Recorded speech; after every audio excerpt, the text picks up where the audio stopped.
We thank you for this blessed time that we have together. We are appreciative of all the efforts and all the hard work that your children do for the sake of gathering your children around some very important topics concerning the history of our church. We ask you, Lord, that you bless this meeting, bless our gathering, bless everyone who's attending with us tonight. Please, O Lord, we ask you to bless the speaker and the listeners and give us an open mind and open heart to understand and appreciate our heritage and what we have received now through the history of our church. Our dear Lord, we ask you to bless us all in your name and through the intercession of Saint Mary and all the saints. We ask you to hear us. We pray, saying, Our Father, who art in heaven, hallowed be thy name. Thy kingdom come, thy will be done on earth as it is in heaven. Give us this day our daily bread. Forgive us our trespasses as we forgive those who trespass against us. And lead us not in temptation, but deliver us from evil. In Christ Jesus, our Lord, thine the kingdom, power, and glory forever. In the name of the Father, the Son, Holy Spirit, one God, amen. Hi, everyone. I'm so pleased and honored to meet with you tonight. We are here tonight to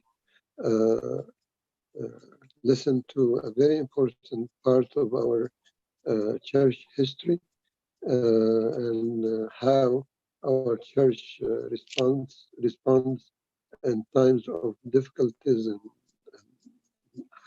hardships. So the topic is about the church's response in times of plagues, reflection on Saint Pachomios, father of Koinonia, as we call him. The topic is going to be presented by our dearly beloved Dr. Mary Farag, PhD. She in Princeton Theological Seminary.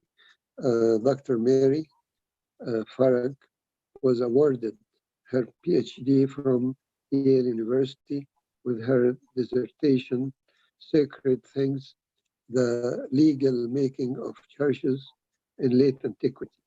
Her research focuses on the history of Christianity in late antiquity, particularly the liturgical and regulatory practices of church leaders, with attention to material culture.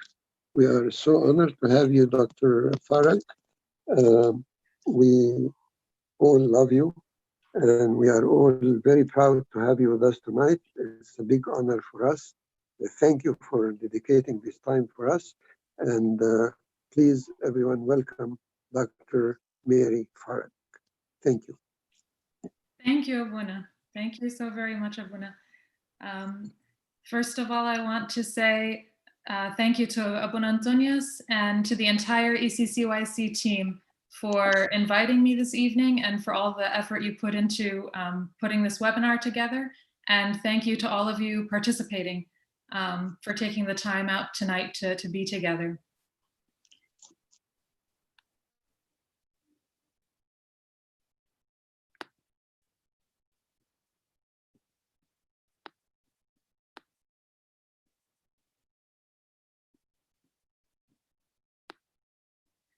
I'm sharing my screen now. Can everyone see the full screen? Yep, we see it. Thank you. So tonight I'll be talking about plague, Paschaltide, and Pachom, Saint Pachom. In the year 347, the last year of Saint Pachom's life, actually, there were very similar circumstances to what we're experiencing today. During Lent, a lot of monks began to fall ill. This continued through Holy Week, through the Holy 50 Days. And in fact, Saint Pachom died during the Holy 50 Days. And that's why we remember him. His feast day is every year during the Holy 50 Days. And so given what we're going through these days, I thought we would take interest in reading the story about the end of his life together and reflecting on it. So first, I'll just introduce Saint Pachom and his monasteries for a few minutes, and then we'll read the story together. And I'm grateful for for the readers who signed up to read the slides for us tonight. And then afterward, I'll share some reflections on that reading. And then finally, we'll break for question and answer and further discussion.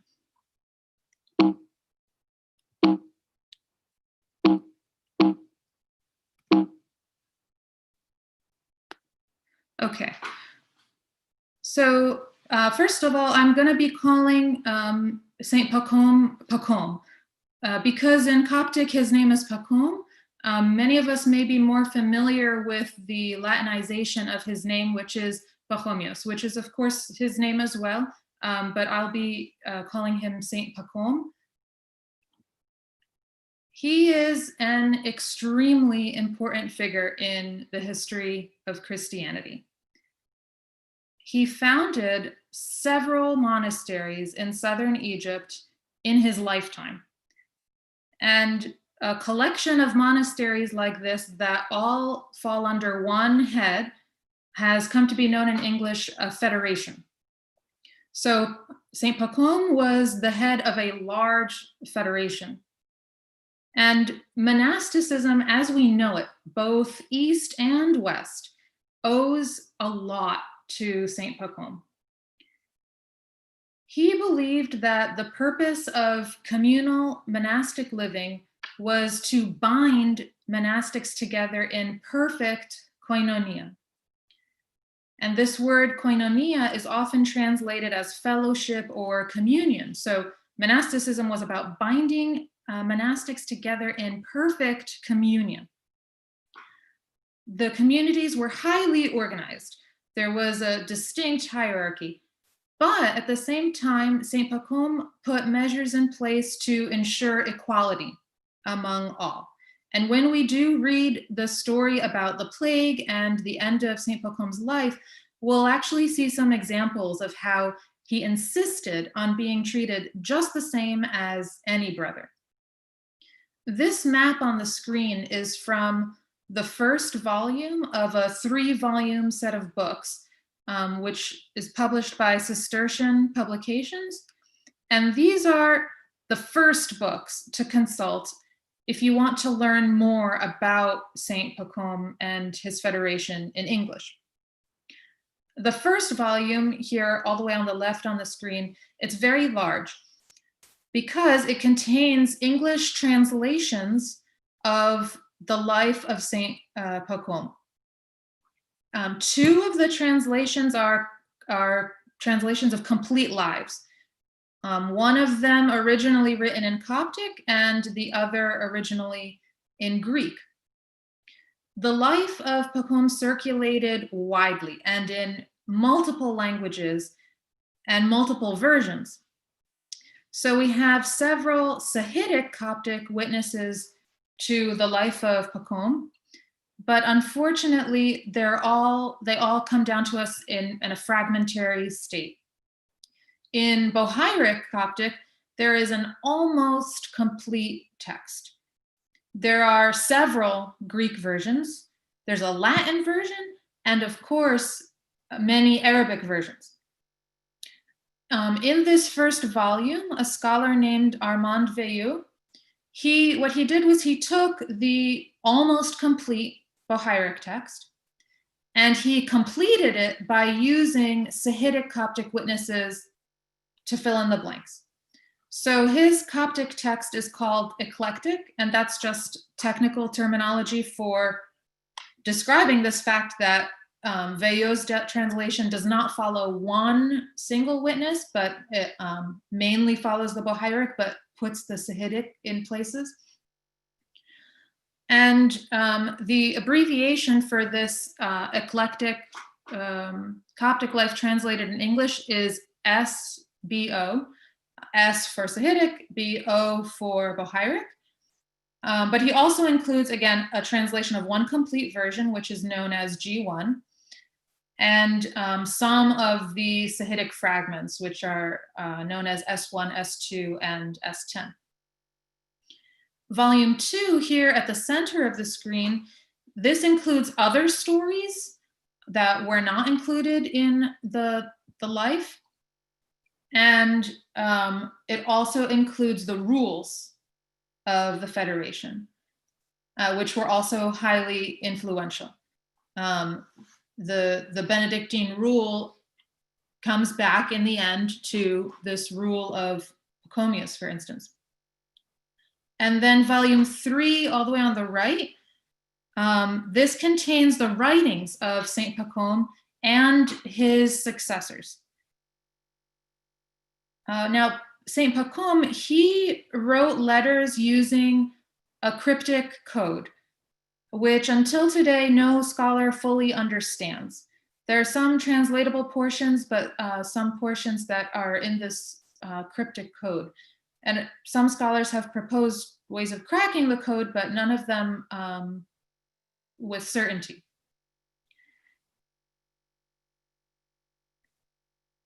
Now, a church that was built for the Federation in St. Pachom's lifetime has been excavated. And this is the plan of the church published by Peter Grossman and Gary Lease. It shows 3 different phases of the church's structure. By the 5th century, the church was this massive building that we see a plan of here on the screen. A 5-aisle basilica. So the fact that it's this rectangular building tells us that it's a basilica. And then it has this, what's called an eastern apse, which is where the sanctuary would be. And then we get 5 aisles just by counting the spaces between the columns. So 1, 2, 3, 4, 1, 2, 3, 4, 5. So just like some of our largest churches that are built today, this was a 5-aisle basilica, very large. Unfortunately, it doesn't survive in its entirety, so we know very little about how it was decorated within. Now, the Pachomian Federation was a major institution in late antique Egypt. It was so important that when Justinian was emperor in the 500s, he tried to compel the leader of the Federation at the time, whose name was Abraham of Farshut. Justinian tried to convince Abraham to agree to the Council of Chalcedon. Abraham refused, and he took refuge at another federation that had been established, which is very well known to us. It's most well known for its 3rd leader, Saint Shenouda, the Archimandrite. And some of us may have even visited Deir al-Abyad, Deir al-Ahmar in Sohag. And so this is where Abraham fled. And so the division between Chalcedonians and non-Chalcedonians and Justinian's policies, unfortunately, these things dealt a death blow to the Pachomian koinonia, very sadly.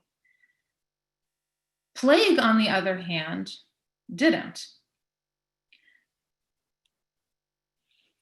And so for the remainder of this webinar, I'd love for us to read the text of S7 together. This is one of the Sahidic fragments. All that remains of it is mainly what we're reading tonight, plus just a couple of paragraphs beforehand. It's an early version of the life of Pachom, and it includes a vivid narrative about the effect of the plague and about St. Pachom's death. So what we'll do is we'll read it together. And then after that, I'd like to highlight some themes listed here: healthcare, dying, and leadership in a time of crisis. And then finally, we'll open the floor to questions and further discussion. So if I can please call upon our readers to begin.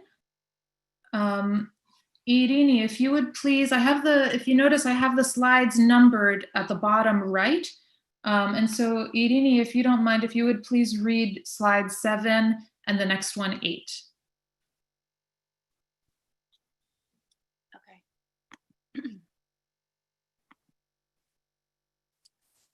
It also happened one day that our father Pachom became sick. He did not tell any of the brethren that he was sick, nor did he believe he was sick according to his habit, but rather in his firm strength he went out with them to the harvest, because the brethren were harvesting in those days. And while he was harvesting, he fell down upon his face in their midst. And the brothers were troubled and ran to him and stood him up on the ground. They found him with a great fever in his body from the illness, and they walked with him until they brought him to the monastery. He cast himself upon the ground while bound with his girdle, and the brothers thought it fit, since he would be faint on account of the fever, that he sleep on a bed like all the ill brethren. But he did not obey them in this matter, but rather he lay on the ground and stayed that way. And one remained to cool him with his hood. And as it happened, many succumbed to the sickness in those days, for it was a difficult illness and a plague, the illness that caught them.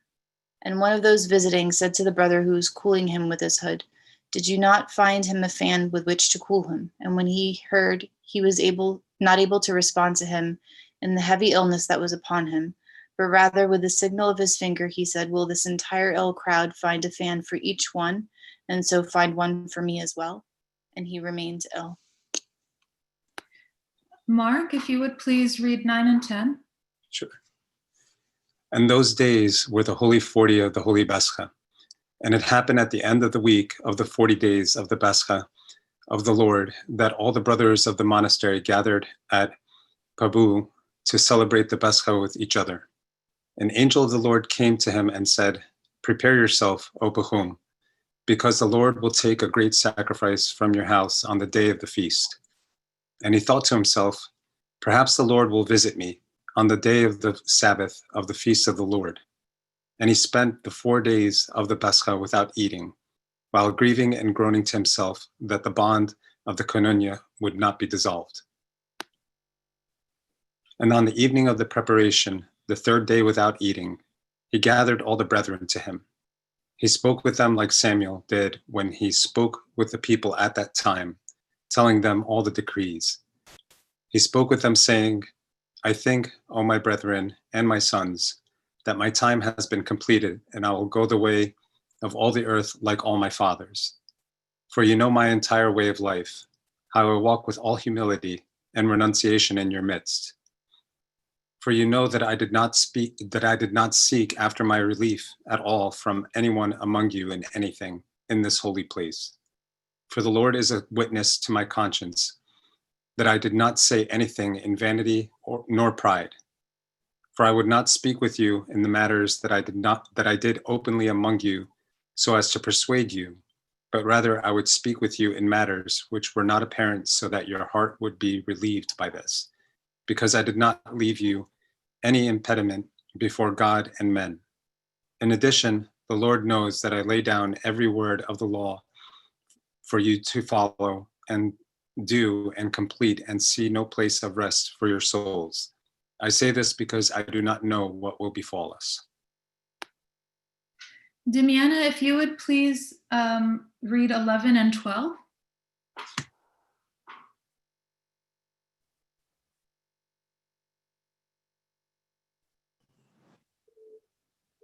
Okay.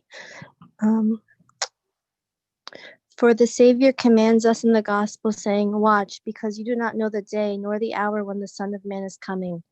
For you know my aim, since I did not ever punish any one of you, even though I had the authority to do so, unless it were for the salvation of his soul.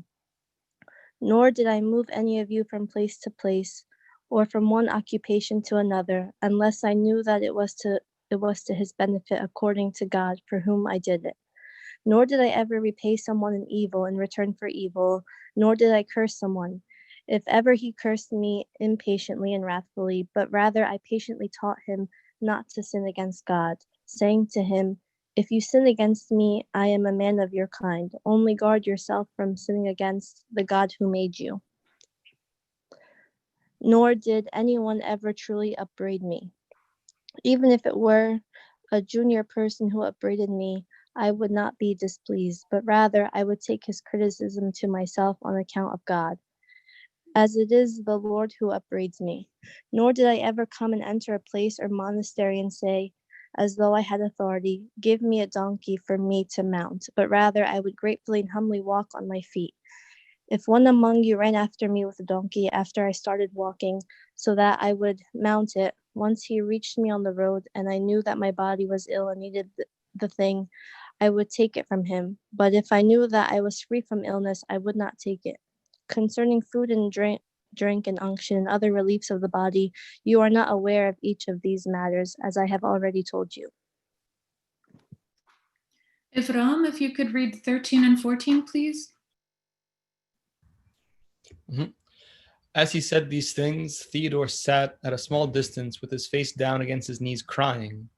And many of the brethren were also crying, knowing the service which he did at all times without ceasing, and his great humility by which he served each one of them in the fear of God. As Paul said, we became like subordinates among you. As a nurse comforts her children, so also we desired you, approaching to give you not only the gospel of God, but also even our souls, so that you would become beloved to us. As for our father Pachom, after he uttered all these things to the brethren, he lied down ill, and it was the third day of him not eating. All were crying because of the misery that would beset them when the Lord would visit him. Abba Pafnuti, the steward of the entire monastery, and the brother of Abba Theodore, was also ill. And it was the evening of the Sabbath of the feast of the Lord when he reposed. At that time, our father Pachom recalled the word of the angel saying to him, a great sacrifice will be taken from your house on the day of the feast. Peter, if you could read 15 and 16, please.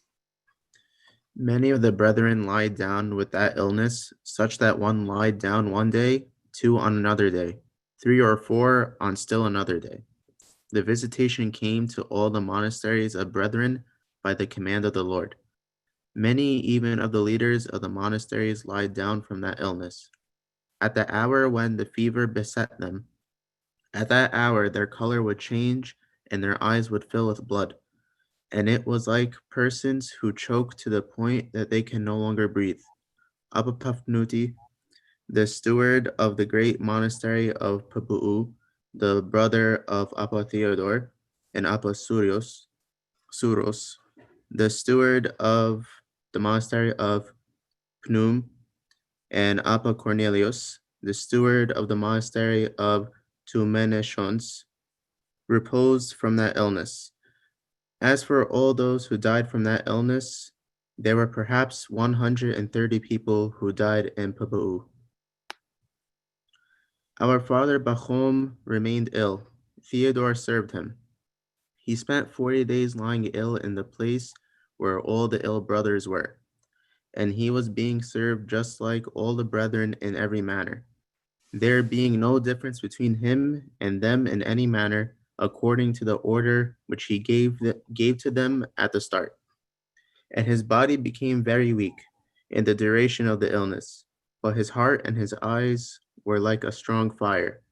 He said to Theodore, please get an old cloak and cover me with it, because this one is too heavy and I cannot bear it.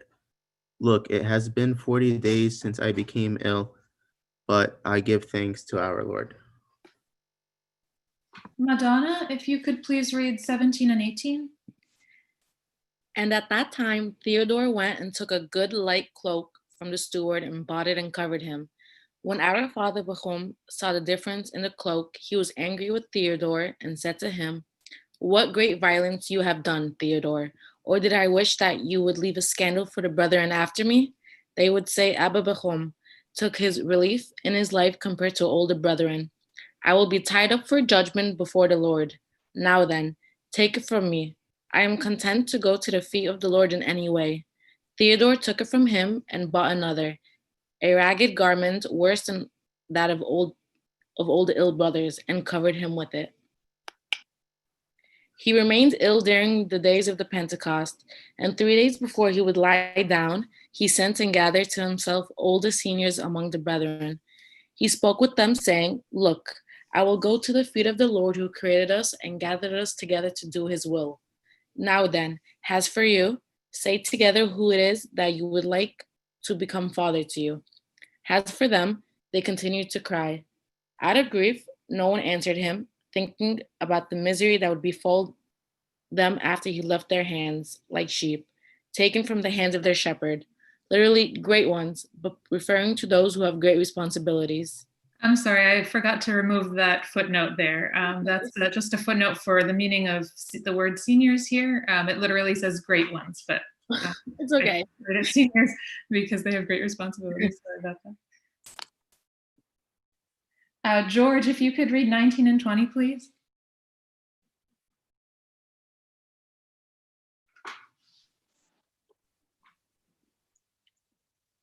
After these things, he repeated to Abba Horiseos for the second time, Speak with them and see who wishes to become father to them.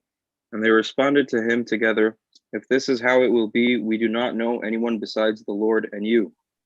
What you decide for us, we will do. He responded to them, The person among you whom the Lord revealed to me would edify your souls in the fear of God is Pachomios, the father of the monastery of Smyrna.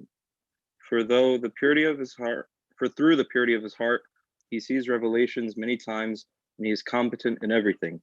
I think that he also is ill, but at the same time, if he lives, he is your father. At that time, he called some of the ancients and sent them to him to ask if he was alive. For indeed, shortly before he had gathered the brethren to him and spoke with them, saying, Look, I will go in the way of, Look, I will go in the way of all the earth.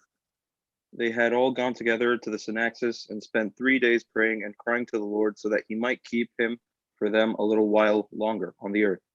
After 3 days, our father Bahum sent Theodore to them, saying, Cease crying, for the command is from the Lord concerning me that I go to the feet of all my fathers. And the brethren returned to the place where he was lying down, and they continued to cry about him with a deeply broken heart. Joy, could you please read 21 and 22? Yep. Afterward, he turned to Theodore and said to him, If the Lord visits me, do not leave my body in the place where it will be buried. He responded to him in grief, I will do as you say. Afterward, he grasped his belt and lay upon his breast a second time. Theodore, watch, do not leave my body in the place where it will be buried. He replied to him again, My Lord, Father, I will gratefully do everything that you said that you will bid me to do.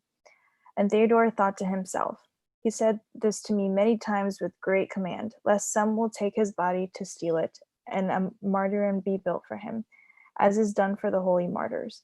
Because he had heard him many times find fault with those who do such things, since everyone who does so becomes a dealer in the bodies of the holy ones. Afterward, he grasped his belt again for a third time and said to him, Theodore, pay heed to fulfill the word that I told you with haste. And also, if the brethren take interest, then awaken them in the law to God. As for Theodore, he thought to himself, What is this thing which he told me? If the brethren take interest, then you should awaken them in the law of God. Is he saying that after a time the brethren will be entrusted to me? I do not know. As he pondered these things in his heart, our father Bahum replied to him, Do not become doubtful or have two hearts, for because it is not only what I say to you, but also about what you think in your heart. Theodore replied to him while crying, All right. Sorry to interrupt, but again, this last line is a footnote I forgot to delete. So basically this line here, for because it is not only what I say to you, but also about what you think in your heart. It's not a complete sentence in Coptic. And so the editor, whose name is Lefort, notes that there seems to be something lacking here since it's an incomplete sentence. Daisy, if you could read 23 and 24. And after he said these things, he slept a little. He did not speak with anyone. Afterward, he signaled with his hand 3 times.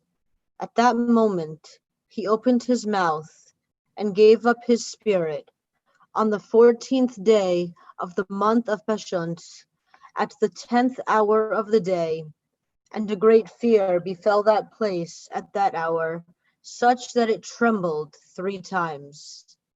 Many of the ancients who saw revelations many times said, "We saw many angels who made announcement after announcement to each other looking at him." Afterward, they sang before him with great zeal until they took him to his place of repose, with the result that the place in which he had reposed diffused a fragrance for many days. Theodore put his hand over his eyes to close them. Like Joseph, about whom the Lord spoke to Jacob, "Do not be afraid to leave Egypt, for I will make you a great nation in that place, and I will come to Egypt with you and bring you up from there, and Joseph will lift his hands over your eyes." And all the brethren ran to him, crying, and kissed his mouth and his entire holy body, and they spent the remainder of the day and the entire night reading around him before the altar. After they performed the synexis at the 1st hour, they prepared his holy body for burial like all the brethren, and they lifted up the prosphora over him. Afterward, they sang psalms before him until they brought him to the mountain and buried him on the 15th day of the same month, Pachomios.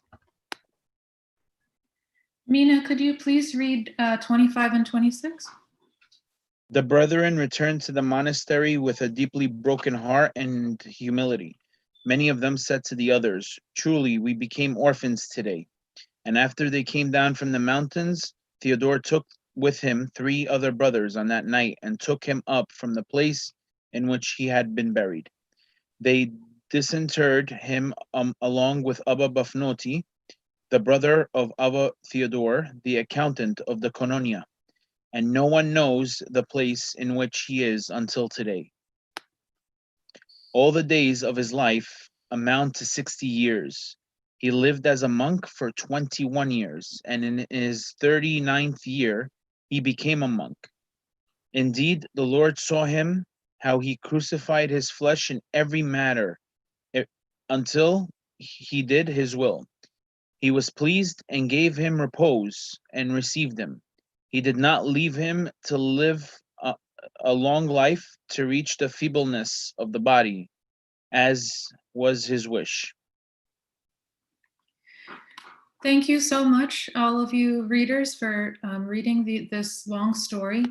As I mentioned, there are 3 themes that I'd like to comment upon before we open the floor for discussion. And that first theme is healthcare. And the main point I want to make about healthcare is that there were limits deliberately set. I'll give an example from the wider society, and then an example from the story about St. Pachom that we just read. On the screen here is the title page of a book written by Andrew Crislip, and it's called From Monastery to Hospital: Christian Monasticism and the Transformation of Healthcare in Late Antiquity. This title is no exaggeration. Pachom's monastic federation did transform healthcare in late antiquity. Pachom basically invented this idea of a place dedicated to meeting the needs of those who are ill. This place in Pachom's federation is always referred to as an infirmary, because it was for the members of the Federation. Once St. Basil of Caesarea took this idea and made it a public place, we have the birth of the very first thing that we can call a hospital. So Pachom and his federation, they set the stage for this very idea of a hospital that we now take for granted. And during this time period when St. Pachom was alive, the theory of medicine that was the most prominent was that of a famous doctor named Galen who lived in the 2nd century. Galen conducted many experiments on animals, and he produced a lot of medical literature. He was also a practicing physician. Now, one thing that Galen and other doctors at this time never did was to dissect a human body, because this was illegal at the time. It was considered sacrilegious to do so. And so we can say that in the wider society, there was this deliberate choice not to advance medical science through the study of human cadavers. And this, I know this is hard for us to relate to, but a close analogy perhaps to this sort of thing today is the question of using human embryos, for instance, or fetuses for science. So this is an example of a deliberate limit to medical science that the society, by and large, set. But now to take an example from the story we read about St. Pachom and his monasteries, they had high standards for healthcare. There's no doubt about that. And so surely they knew that good healthcare saves lives. But at the same time, the monks still don't believe that they or the doctors have this ultimate power to keep somebody from dying. So that was their limit. If someone died, then it was because the Lord chose to receive them, or willed to receive them, or permitted that it was time to receive that person. And as we saw, St. Pachom repeatedly says of his own death that, and here I'm quoting, "The command is from the Lord that I, Pachom, go to the feet of all my fathers." So St. Pachom, he knew he was going to die, but he didn't blame it on the plague. Instead, he knew it was time for him to go to the Lord. So what I'm trying to say here is that for the monks, healthcare had its limits. It didn't replace Christ's power over death. It didn't usurp Christ's power over death. If someone died, it was because, to use the language of the story, the command was from the Lord, and it was time for the Lord to receive that person.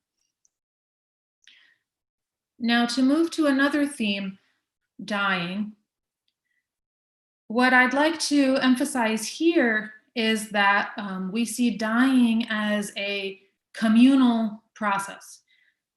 It's not just at the funeral when the deceased person is surrounded by the community, but also actually in the very process of dying. So according to the story, St. Pachom, again, he knew for a long time that he was going to die from the plague. And so dying was a long process for him. It begins during Lent with his premonition that he would die from the plague. And then it ended, of course, with his death during the Holy 50 Days. So remember, when an angel appears to him during Lent and tells him, "Prepare yourself, O Pachom, because the Lord will take a great sacrifice from your house on the day of the feast." Remember, Pachom thinks to himself, perhaps the Lord will visit me on the day of the Sabbath of the feast of the Lord. And even when St. Pachom realizes that he was mistaken, the angel meant Papnuti, Saint Pachom still knows in his heart that he will die soon.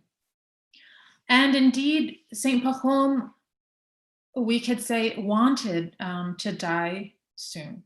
As we saw, this version of his life ends by saying that Saint Pachom did not want to live long on the earth. He longed to meet the Lord. So again, to quote that last line that we read, indeed, and I'll replace the pronouns with nouns to make it clear what it's saying. Quote, indeed, the Lord saw Pachom, how Pachom crucified his flesh in every matter until he did the Lord's will. The Lord was pleased and gave Pachom repose and received him. The Lord did not leave Pachom to live a long life to reach the feebleness of the body, as was Pachom's wish. Now, another thing that I'd like to point out is that never once does the story ask why. Why are the monks afflicted with the plague? It's simply this mysterious command of the Lord. And we read that line that says, the visitation came to all the monasteries of the brethren by the command of the Lord. And what's even more striking is that when Pachom gives his long discourse, so remember that speech that he gave, he's surrounded by a lot of monks who are ill. He is ill himself, but he never once even mentions the plague. Instead, what consumes him during this long dying process, during this entire prolonged period from Lent through Holy Week into the Holy 50 days, what's consuming him, what's on his mind all the time is the bond of the koinonia, the bond of the koinonia. And so this, what we could call a farewell speech, this long speech that he gives to the brethren, it never once mentions the plague. What he does mention is the way of life that binds the koinonia together.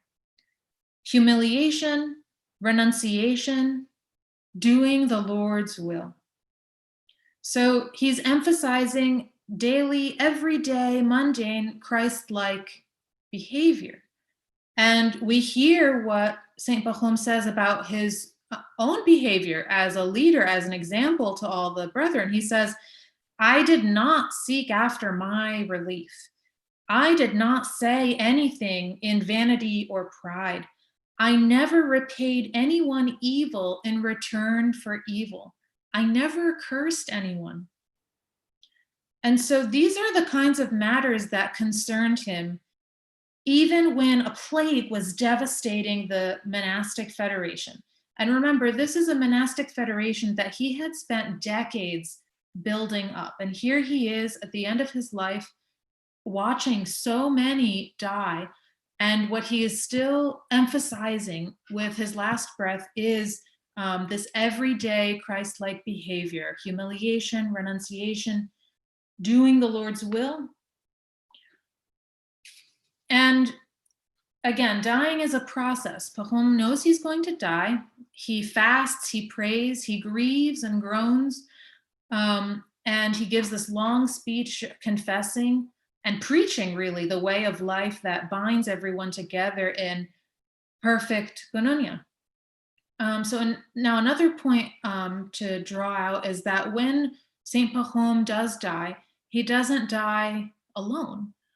And that's why I have this image here on the screen. It's a manuscript illumination from a book called The Ladder of Divine Ascent by St. John Climacus. And this illumination is for the chapter on remembering your death. And what we see here is a monk lying down and dying.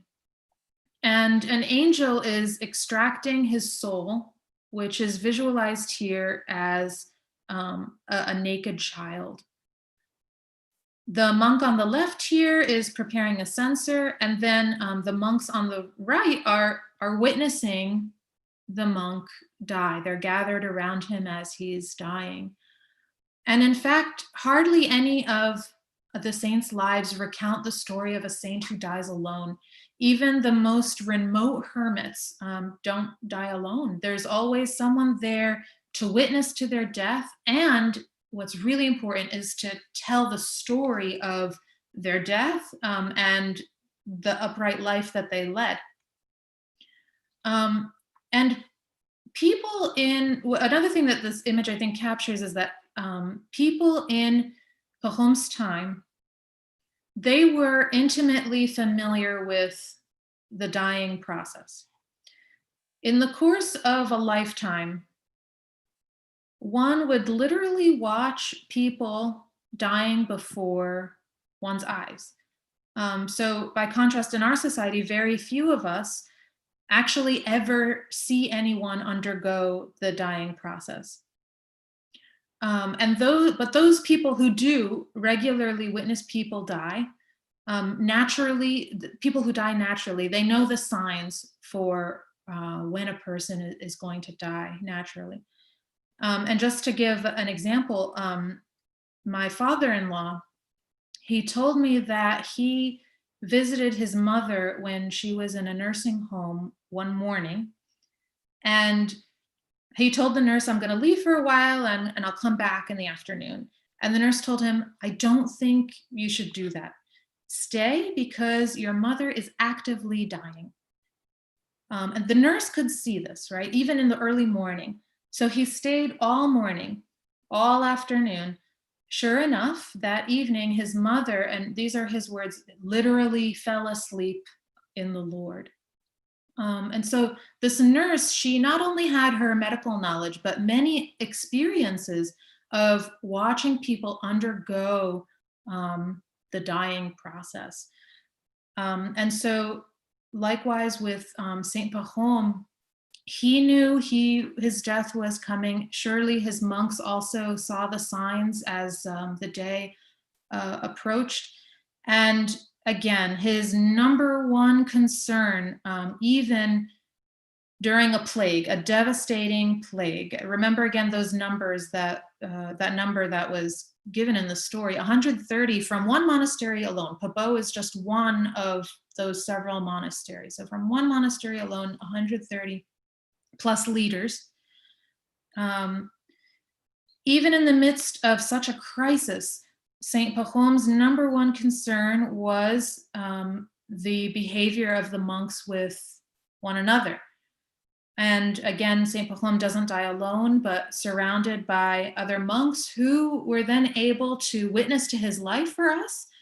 And they say that we read this from what they say about him. He crucified his flesh until he did the Lord's will. And now, finally, this third theme I'd like to spend a little time on, leadership in a time of crisis. And what I want to emphasize here is that actually the crisis didn't change anything about how Saint Pachom led. For Saint Pachom, leadership was always about humility, and the plague didn't do anything to change that. So in the midst of this devastating plague, Saint Pachom's resolve as a leader, it doesn't wane at all. We read that line that says, quote, Pachom's body became very weak in the duration of the illness, but his heart and his eyes were like a strong fire, end quote. So even while suffering from the plague, and again, it says we really take seriously that his body became very weak. So even in this state, leadership for Saint Pachom meant humility. It meant servitude. So we read, that he didn't accept this good cloak to be covering him while he was lying down. Instead, he wanted the most ragged cloak of all the brethren. And the narrator uses the verse from St. Paul in 1 Thessalonians chapter 2, verses 7 to 8. the narrator uses these two verses to summarize how Saint Pachom led. And again, those verses read, quote, "We became like subordinates among you.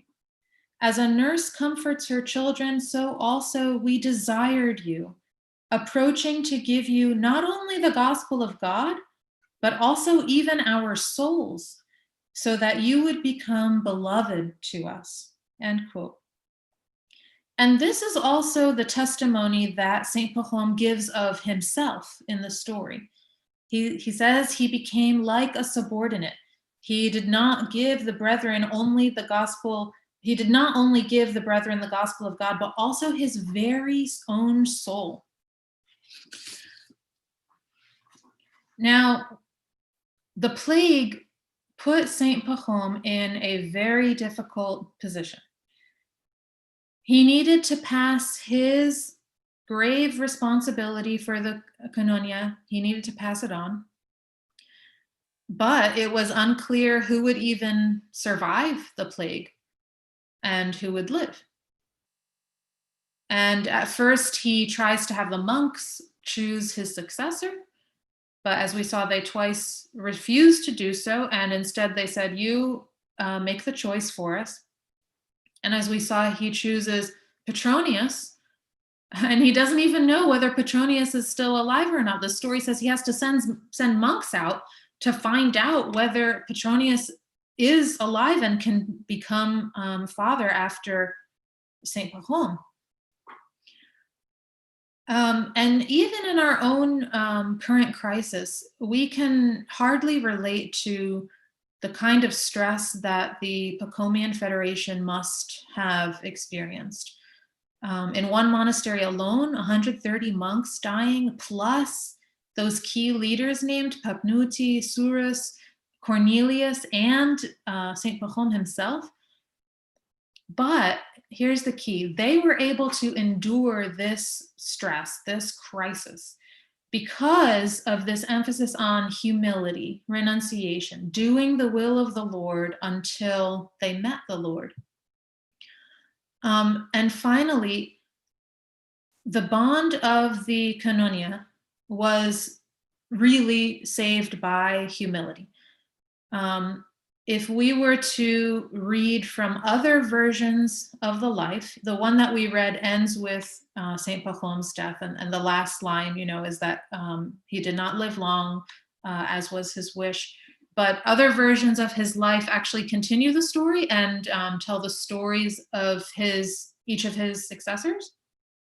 And from those versions, we learn that Pachomios did become the father of the monasteries after Saint Pachom died. But Pachomios soon died too.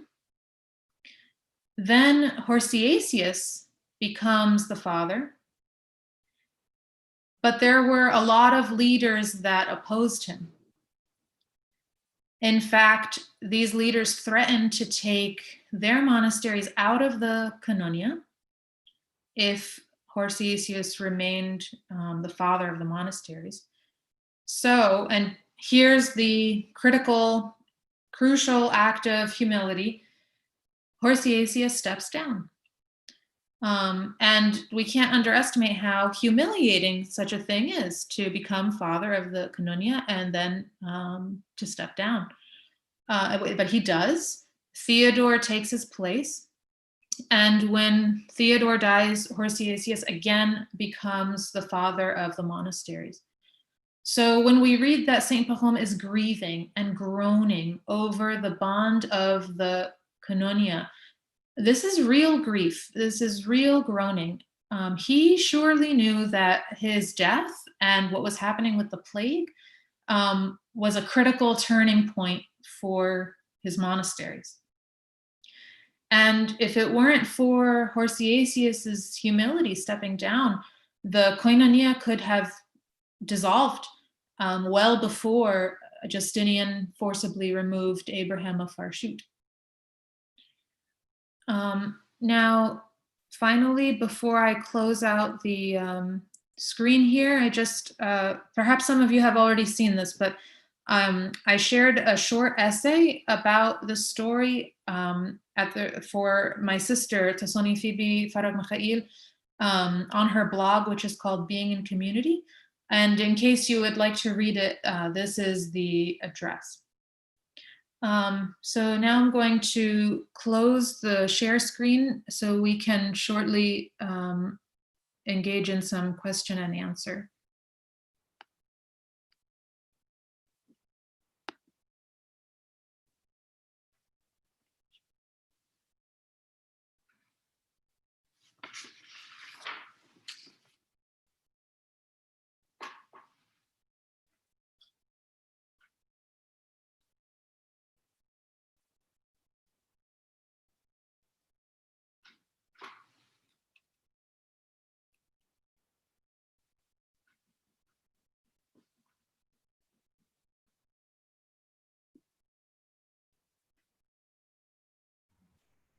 All right. Hey, Mary, thank you, Dr. Mary, so much for your time and all the effort and sharing such an amazing story with us about Saint Pachom, and for first informing us that his name in original Coptic is Saint Pachom and not Saint Pachomios as we all know him.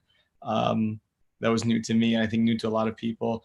I think this is a super, super interesting topic with regards to what we are going through all now in our homes for many, many weeks at a time, and encountering death and plague in a way that we're not familiar with, we're not used to, even though we live in the great cloud of witnesses in the church with the saints and the martyrs constantly surrounding us and their stories surrounding us, but living it ourselves, it makes us go back to these realities of our fathers and our leaders in the past with a renewed sense of urgency and interest. And so thank you for your work in researching and sharing that with us in such a direct and meaningful way.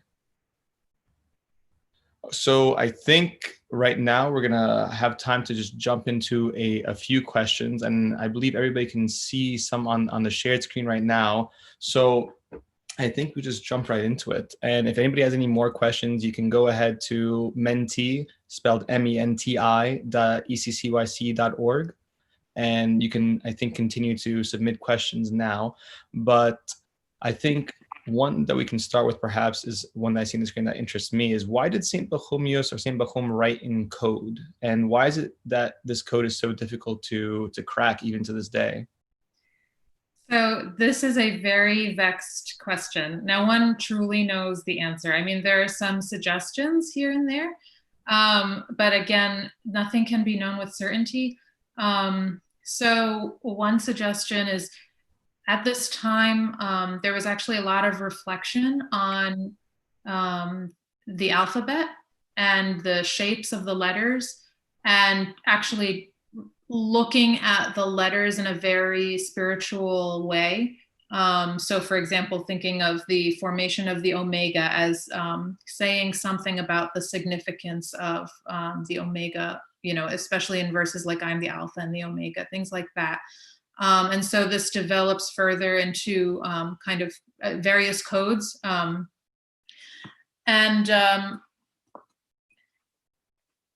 It's hard to say why he would do so. Again, this is speculation because, we don't have anyone who actually tells us this is why he did it, or even he himself explaining why he does. But a big part of Pachomian monasticism was contemplation and contemplation on the scriptures. So for example, when a monk would be walking, or even several monks walking from one place to another, they don't just walk and have casual talk. They have to recite the scriptures as they're walking. And so they're constantly reciting scriptures. And then when they get together, there are also many occasions during the day when there's time for interpreting the scriptures.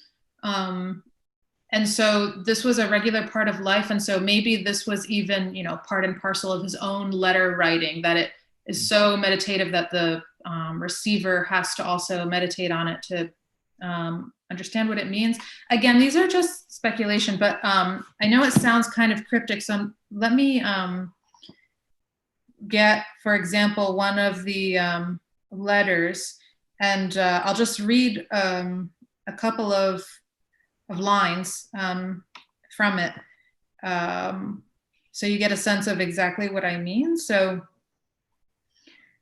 this is from volume 3.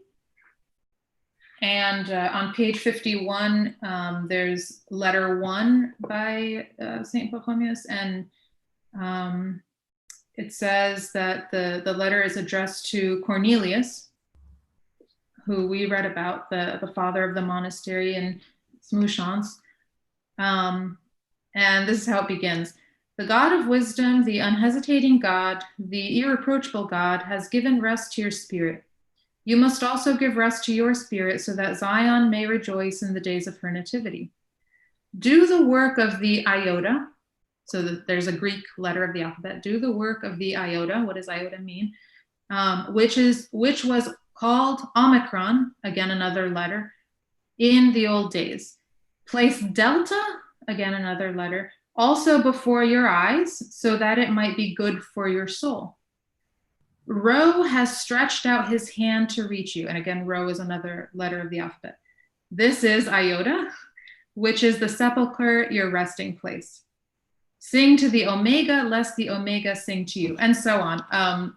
There are portions that are interpretable, and then there are these letters that are some sort of code, and it's just a mystery what they mean. I suppose that we'll just have to ask him when we see him. Yes, indeed. What was iota? What was delta? Thank you for that answer. I think something else that people seem to be asking that is curious is, do we know, and I'll try to paraphrase the question a little bit as well, do we know what happened or how the outside world or the doctors of that age perceive the monks' death and the deaths that were happening in the Federation? Was there a difference in perspective between death in the monastery and what we know of how the plague was being received in the world outside the monastery, whether in the Christian communities, whether in the other non-Christian communities? Was there any kind of interaction or any kind of back and forth talking about, well, how is it that they're taking it so well, or how is it they have such a different perspective? How are they not afraid? Was there any kind of like living document showing that?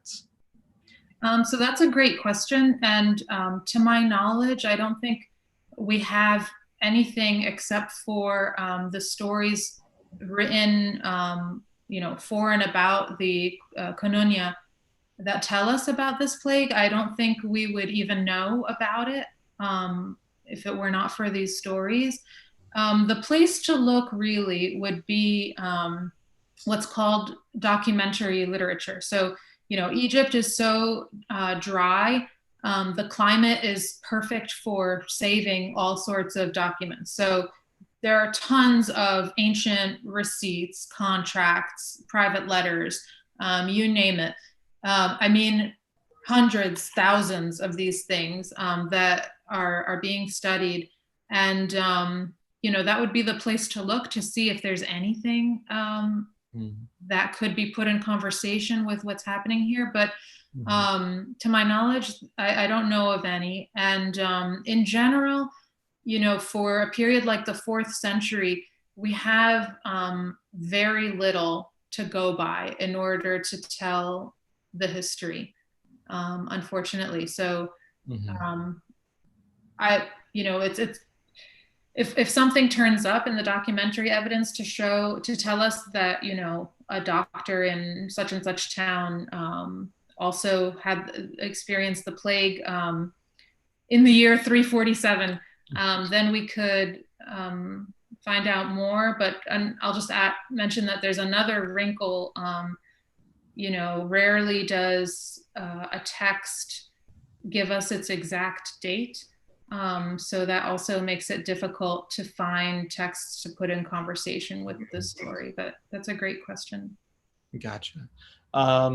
Do we know what happened with the monasteries and or the federations with regard to the plague after the departure of Saint Pachom? Like how long did the plague last? Do we know, or what were its long-term effects? And did it change anything in the way that the federations and the life of Kononia that Saint Pachom outlined in his rules were lived day to day?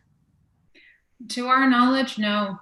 Again, it was surprising to me, like, to read even his speech, and to read kind of in the story that the prominence of the plague, like this grief over so many falling ill and so many dying, and yet there's also this unexpected thing where it's happening, and yet, if you just read Saint Pachom's speech, or his conversations with Theodore and Horsiasius, you wouldn't know that there's even a plague, right? Because they're talking about other things, like the bond of the Kononia, and which kind of cloak for Pachomios, who's going to be the successor.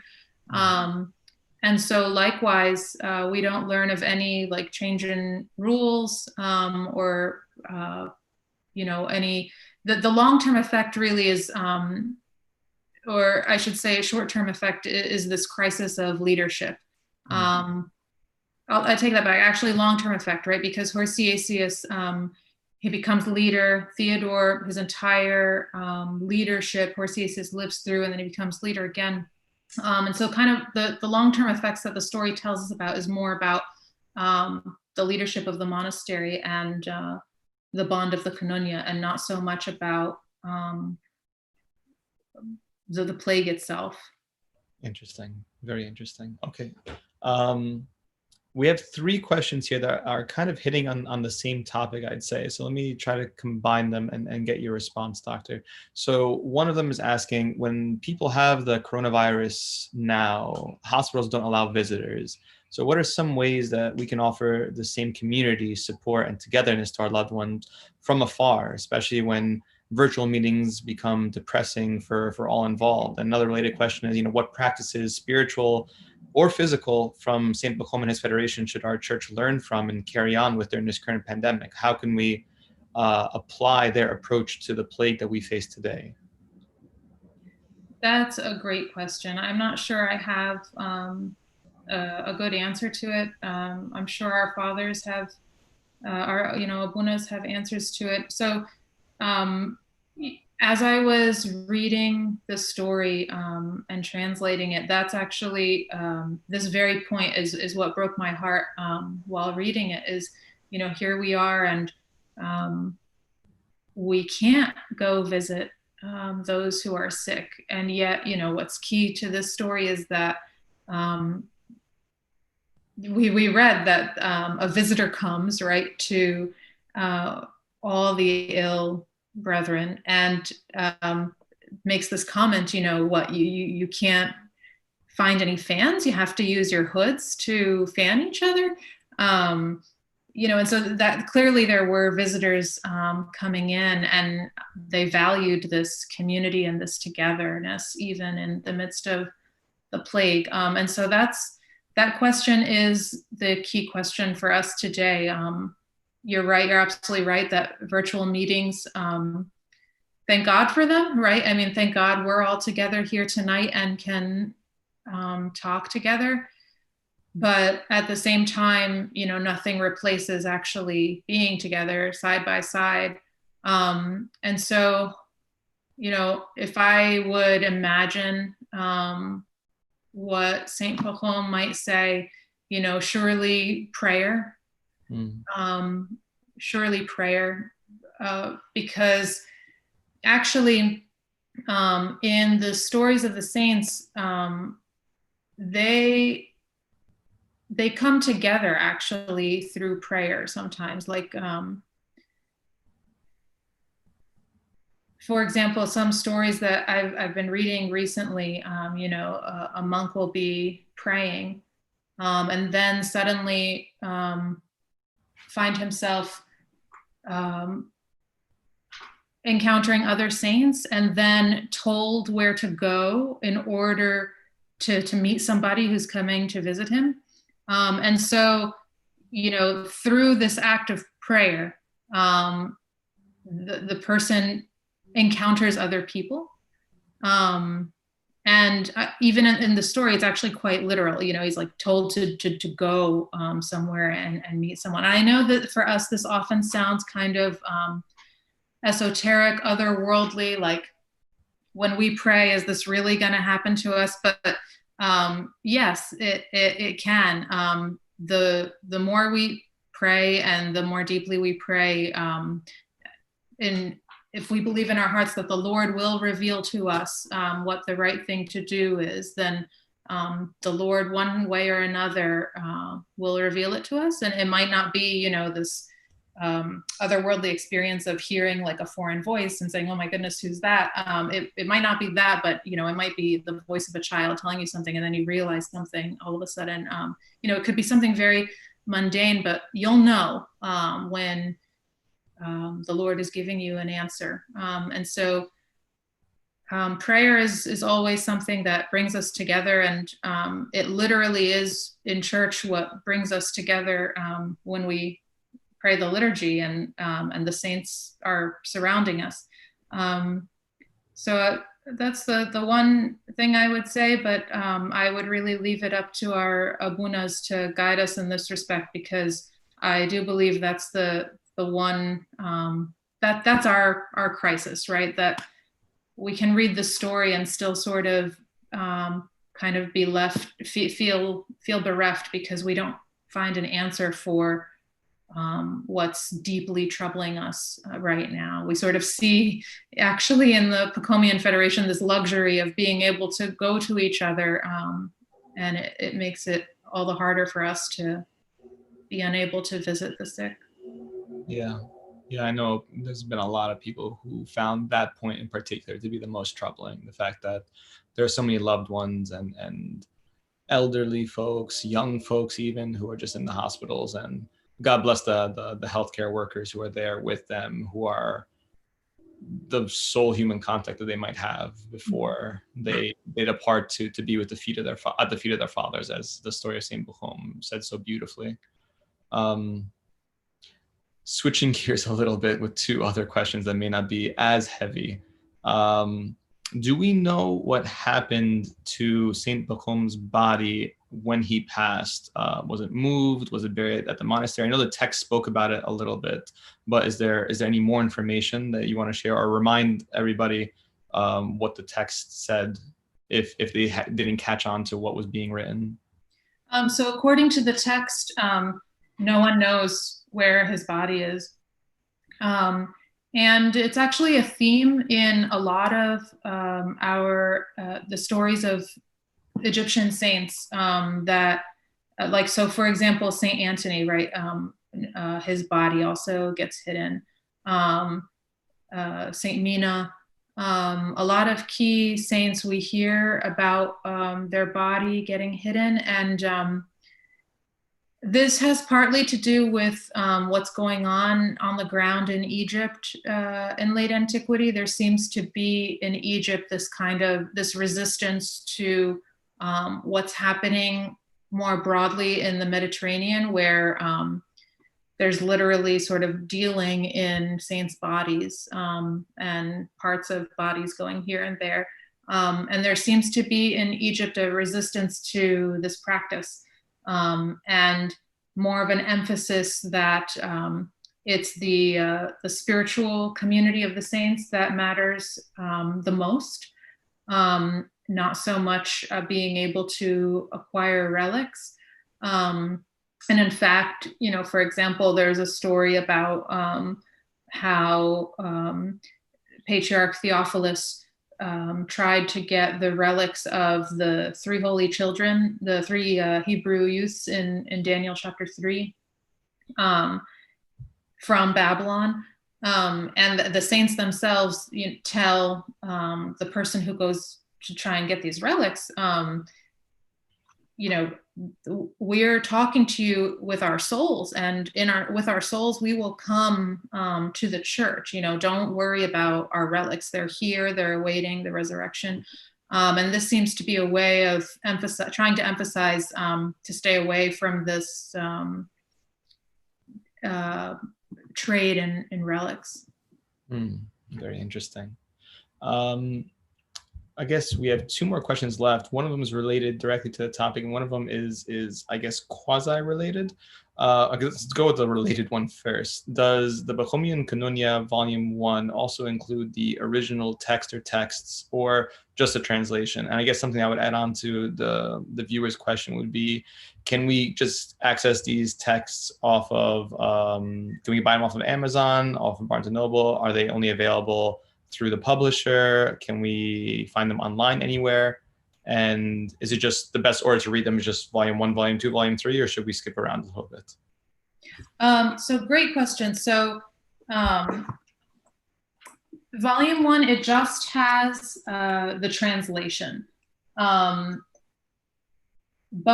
if you follow the footnotes, you can find out where to get the original text. So for instance, and the best place to go for the original text is going to be the library, because these are old publications. They're difficult to get these days. And actually, they might be digitized online. So for instance, this is the copy. I don't remember if I downloaded it from the internet or photocopied it, but this is the volume that has the Sahidic text. And then this same editor, LTH Lefort, he also has the edition of the Bohairic life that Armand Veilleux used. So you should be able to access them. Like these volumes, I'm sure there are copies on Amazon, Barnes & Noble, where you could find them. Cistercian Publications is still selling them. But for the original text, the first thing to do would be to just Google and see if you can find a PDF. And if not, then maybe try to get it through libraries. Another, like a website I tend to use when I'm looking for like used copies of books or like old books, it's called bookfinder.com. Like if you give the title or the title and author and you say like what language the book is in, it'll give you like multiple sellers and the price for each. So that's a thought too if you have trouble finding the original text. But these are readily available. And then in terms of the order to read them in, you know, it's really up to you. What I would go with what captures your interest the most. And so that way you keep on reading and don't kind of end up in a bog of, you know, getting disinterested and putting it on to the side. But the story of his life is very engaging. And so I think, you know, even though it's very long, you know, they're sort of bite-sized portions. Like you can pick up and read like a unit, a short story, and then put it down and then pick it up the next day and read another story. It's that kind of life. It's not like you're interrupting in midstream when you put it down. They're like little narratives strung together side by side. And so you can just like read the little narrative, put it down, read another one, put it down. So that's what I would suggest. But if you find yourself more intrigued by like their instructions or letters, you could read those. Or if you wanted like go straight to the rules and see what their rules were, you could start with that. Whatever interests you, that's where I would begin. Awesome. Thank you so much, Doctor. I guess one last question that we have, somebody was asking us, do you have any advice or tips or tricks about how to study church history or history as it relates to the church on a doctoral level?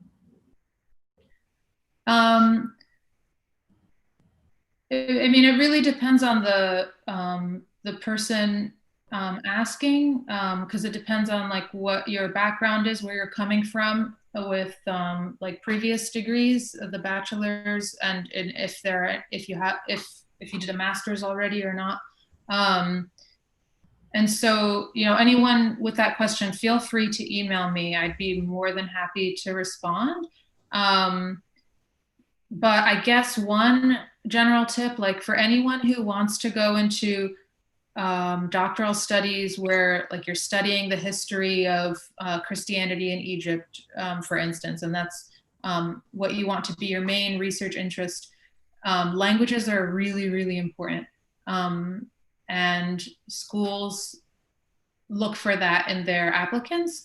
They want to see that their applicants can already read some of the languages that are required, because a PhD program is not long enough for someone to start from scratch and learn all the languages. And the thing is, Egypt in St. Pachom's time was a multilingual environment.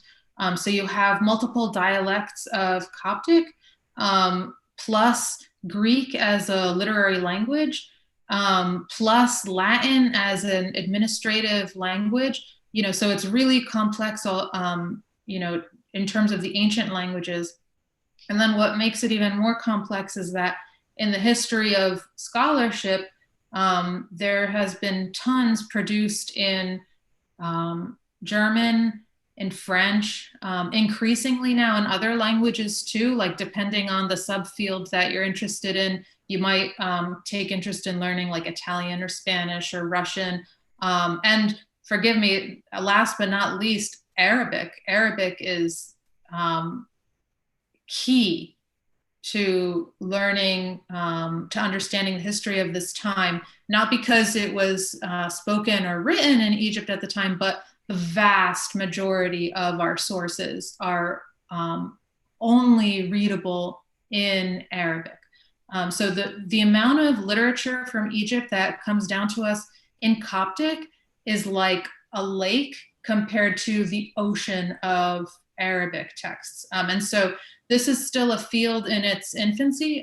There are some scholars who work on Christian Arabic literature, but it can grow dramatically. This is actually a big need for people to know not just Coptic, and like most of the scholars who work on Coptic are scholars who primarily do like Greek and Coptic, and there are a few who can also do Arabic, but the more and more who bring Arabic expertise, the more we'll really be able to tell this history because of how much is in Arabic. So languages are important, and don't let that be a something that keeps you from studying, because it's hard. When I started learning Greek, it was hard. It was extremely hard. I can't even begin to explain. But once you start getting good at one foreign language, the next one and the next one, it actually becomes easier and easier and easier and easier as you go along. And so, you might be shocked when you hear about people who know multiple languages. It's actually because the hard work was with learning the first one. And then as they learned others, it became so easy. They could just, take that time to learn the grammar, memorize vocabulary, and done. They can read that other language. Once you do that one hard language and move on, it becomes easier.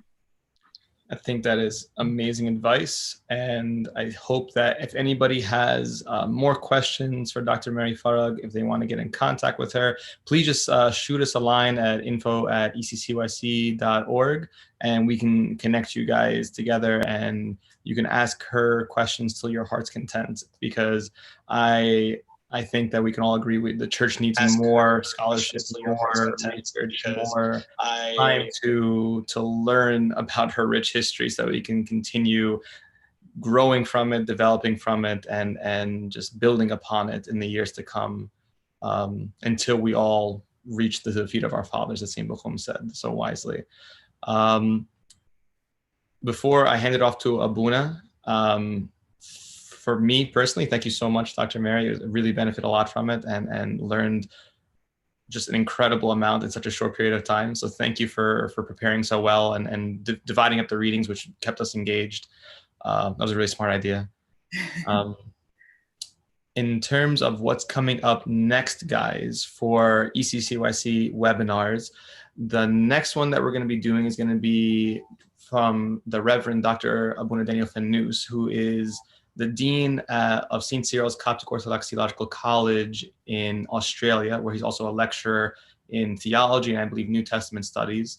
He's the author of a number of books, but I think the one that we're all familiar with as Copts right now is entitled A Silent Patriarch. It's a biography on Pope Kyrillos VI.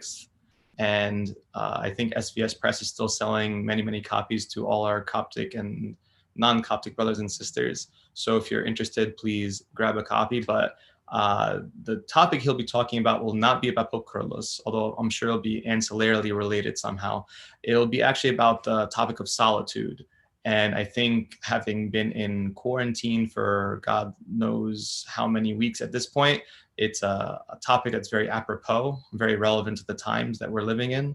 And so I hope that we can all, come together, spread the word, and join and hear Abuna Dan's thoughts, advice, and general knowledge about the topic of solitude as it relates to our lives now and as it's expounded upon in the works of the fathers, as he does so well. And I think with that, I'll hand it off to Abuna Antonios, who will end for us. Thank you so much, Dr. Mary. Thank you. Thank you, Ram. Thank you, Dr. Mary Farag.